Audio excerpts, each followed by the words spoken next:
Well, hello and welcome to ILoveGay today. And it seems like we can't get enough of Los Angeles. We are back again today, but this time we're with Dan Watt. How are you, Dan? Well, hello, sir. Nice to meet you. It's great to meet you too. And I've enjoyed, you and I have connected on multiple fronts for a variety Mhm. of reasons. And we'll get right to the chase of what we're going to talk about today. But then, of course, we're going to be able to spend some time to get to know you as well. But you have a new release that just came out today. It's a film you put together. It's not gay, but it's this thing, Everybody Dance, and it's all about it's ballet. It's kind of subject is ballet for all kids, and these are kids with different disabilities. But yeah, tell us a little bit about that. Yeah, it's called Everybody Dance. It's a documentary, and um, I follow five kids who study at a studio called Ballet for All Kids, Yeah. and this wonderful woman named Bonnie is the founder of it, and and the dance teacher there, and she teaches kids with different disabilities, but actually even atypical kids are take the class. That's why it's called Ballet for All Kids. So Yeah. there's kids with autism, cerebral palsy, Down syndrome, spina bifida. Everybody is in the same class, and I thought that these stories needed to be told. Yeah. So I sat down with her a few times, and I started following some kids, and I followed them for 10 months from when she made the announcement that she was going to do a recital all the way through the recital, and to see the journey of these kids and their families is absolutely amazing. That's fantastic. And it just released today. I know it's on Amazon Prime, on Apple TV, and so forth. So you've got quite a good distribution in set up. Yeah, I'm very, very lucky. We got Apple TV, iTunes, Prime Video, Google Play, and Yeah. also on Vimeo. And there's a few others that are probably going to pick it up next week. Yeah, nice.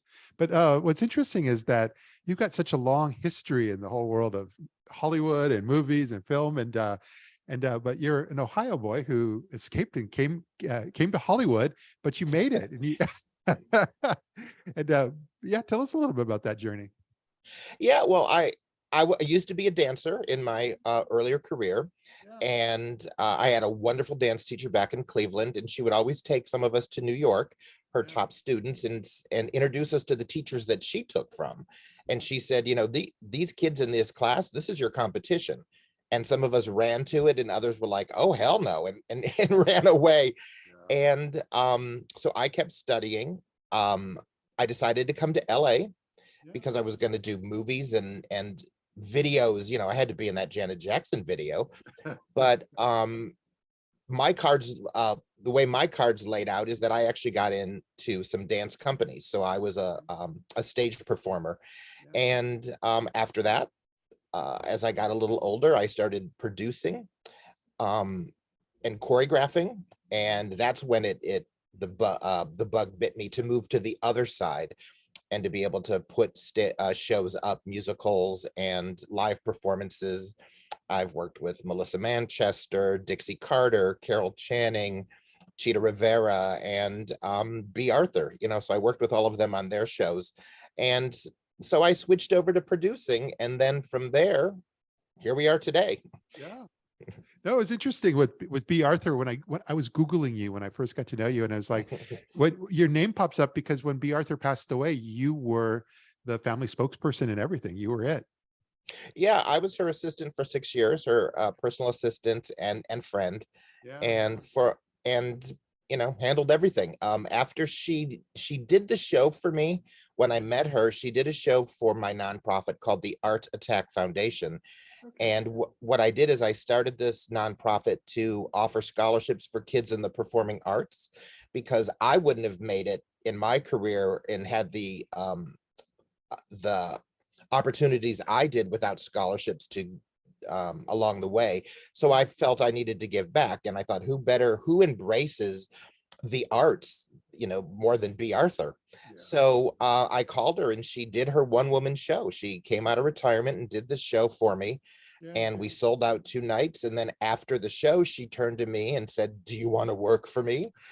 And I was like, uh, uh, You talking to me? Okay, okay. Yeah. And she shook my hand and said, see you Saturday. And she did that, her pivot turn with her chin up and then just walked out the back door of the theater.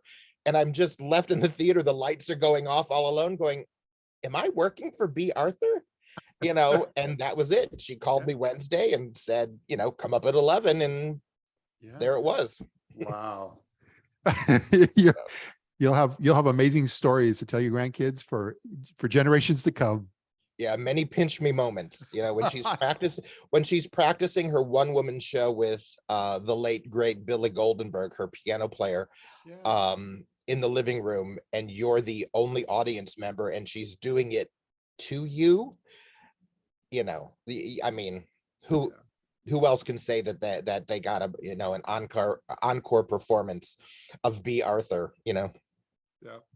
That's fantastic. I love also in some of your social media. That's how I think we've discovered each other, is through Twitter.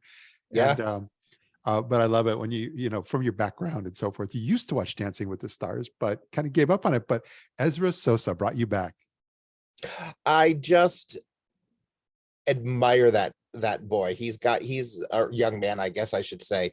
I was working on a different web series during COVID, and we brought him in to teach, and he was teaching jazz dance, and the man is absolutely amazing. And I thought, if he just gets the chance, he's going to be great. And I was so excited to see that they hired him as one of the new 4 people in the crew this year. So check him out. He is absolutely amazing. Yeah. And he's going to go far. Yeah, I love that.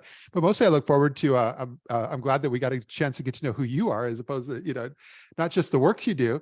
And, but again, going back to Everybody Dance, I'm going to make sure now that it's available. I don't have to watch it on Vimeo now. I could actually watch it on my big screen. Exactly, 100%. Yeah, I'm looking forward. I'm so excited that it got out there. These kids' stories are very, very important. And since I was a dance teacher and a choreographer, I think that this film captures what it's like to go through that process, of putting together a show, and to get the insight. These parents gave me such access and insight to their lives that it is really a touching story. And you just get to focus on the similarities that we all have, and that all these kids came together with one purpose and one goal in mind, and that was to put on a recital. Yeah. Oh, that's amazing. And so I'm going to make sure at the end of this interview, we'll have your trailer for the film, so folks can get a chance to get a sense of what you've created.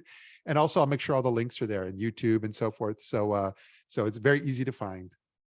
Brilliant. Well, thank you so very much. Well, thanks for sharing a little bit of your story here with our audience. And I look forward to connecting again soon. Yeah, we'll talk soon. I have a few more things we can discuss later. I'd love that. Well, thanks again. Bye-bye. Thank you so much, sir. Get off stage. Get off stage. Bye. We're about to start the show. Cue lights. I just feel like I'm not normal. Because when I'm at school or something, I just feel really out of place. A lot of kids have been told for so long that they are different, that they believe it. I've tried to combat that, but it's just become a fear of mine of being excluded. People tend to judge. But all kids have the ability to be successful. All right, let's see it. 1, 2, 3. 1. The arts are an amazing equalizer. That's why I call it ballet for all kids, because in my class, they're all learning ballet. And the benefits of ballet: